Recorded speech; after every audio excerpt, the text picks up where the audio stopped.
So today what I'm going to be doing is going to be making cheese stuffed burger dogs. And yes, I did say burger dogs. So we're basically going to want to making our hot dog shaped stuffed cheeseburgers. It's kind of like a hot dog shaped Juicy Lucy is pretty much what it is. So I've got some beef here. If you don't like beef, you can use turkey, you can use chicken, you can use venison. If you want, you can use pork. If you don't like pork, then you can use beef. If you don't like any of them, then you could just, I don't know if you can use, I don't know if you can use tofu or not. I don't know anything about that stuff. So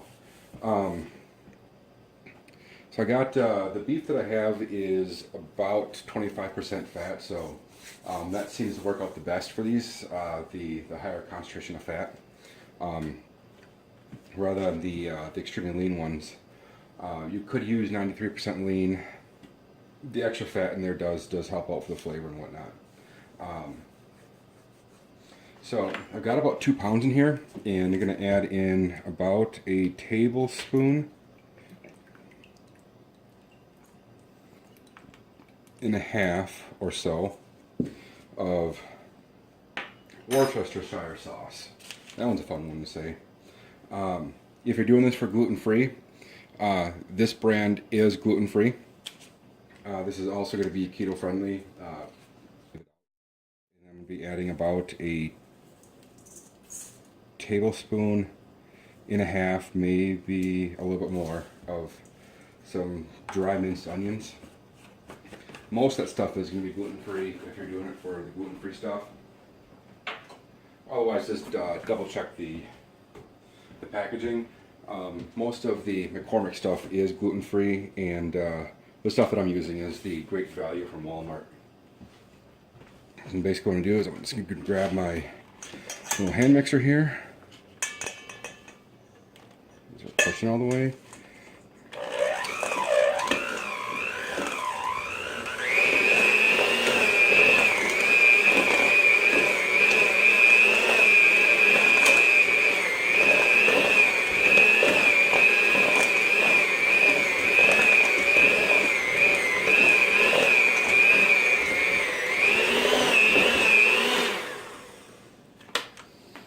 And you don't have to use a hand mixer if you don't want. I like to use it just because it makes incorporating everything just that much easier. And then just getting all the meat off of the beaters can be a joy sometimes.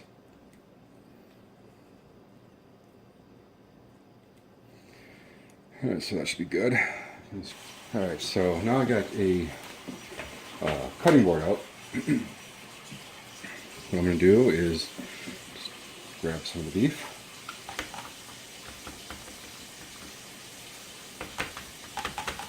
And I'm using just some Marble Jack cheese.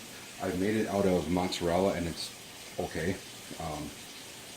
It might be a lot better using sharp cheddar. I'm a big fan of sharp cheddar. Otherwise, if you like spicy cheese, like a pepper jack, even though pepper jack's really not spicy, you find like a habanero or ghost pepper, that's would be even better. Otherwise, just use whatever cheese you like. I'm gonna try Marble Jack today, see how it is. Basically, just kind of get into a little form there.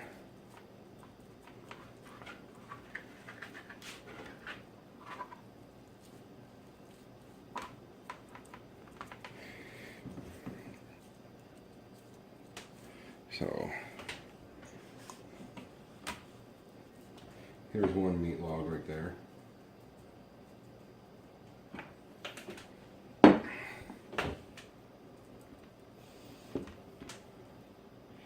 And with these, you basically want to cook them indirect. You don't want to cook them direct because otherwise they're just not going to turn out at all. Cook them indirect, basically to your style of the way you like hamburgers to be. I'm not going to give any advice on what that should be, just because everyone has something much different.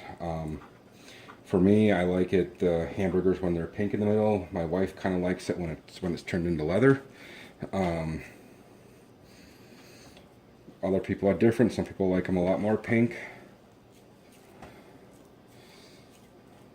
Because sometimes eating if you have too much pink in the burgers, it could harbor some salmonella, or not salmonella, but E. coli and whatnot. So just basically cook it the way that you like it. And I'm just going to make just a few of these here.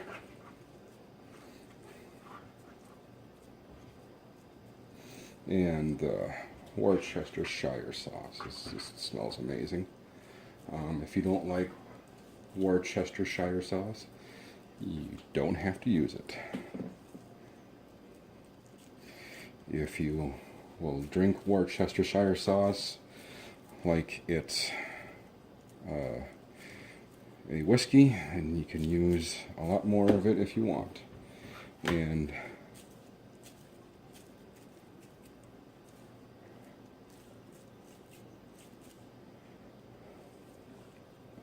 okay, so now I got 3 of those ready to go. All right, now for the fun part. Yep, bacon.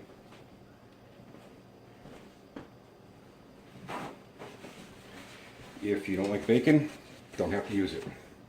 If you'd rather use turkey bacon, go for it. If you love bacon, you could wrap the stuff up 15, 16, 17 times. So all I'm basically going to do is just take some bacon and just kind of wrap it around. A few of these I'm probably going to go light on the bacon, just because my wife gets, she said she gets a little tired of everything bacon, but she was saying that she's tired of everything bacon, and bacon this and bacon that. So then I sent her a article on a health person who, I think it was a health person or someone that had done ate bacon for 30 days and they wound up losing a whole bunch of weight. And my brother had complained too about too much bacon, so I sent him as well. And since then I haven't heard anything. So unfortunately this bacon is still a little frozen. I had this in the sink, sealed of course still.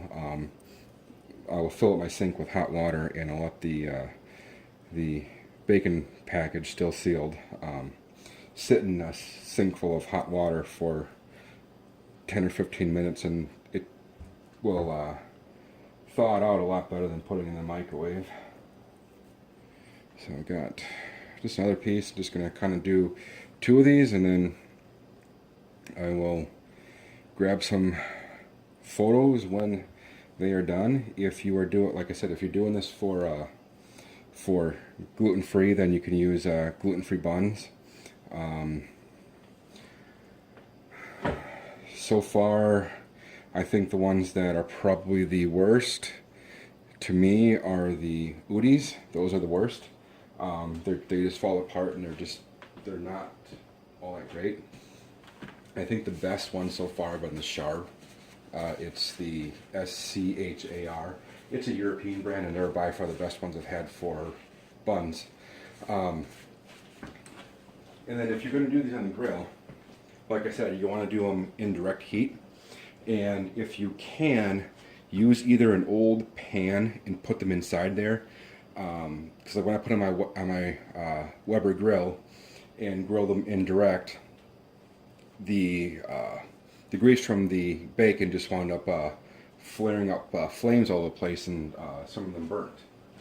So you can either use an old pan, or you could line some tin foil and kind of make like a little boat. I think I've done some videos in the way that I make it, probably my jalapeno pepper video.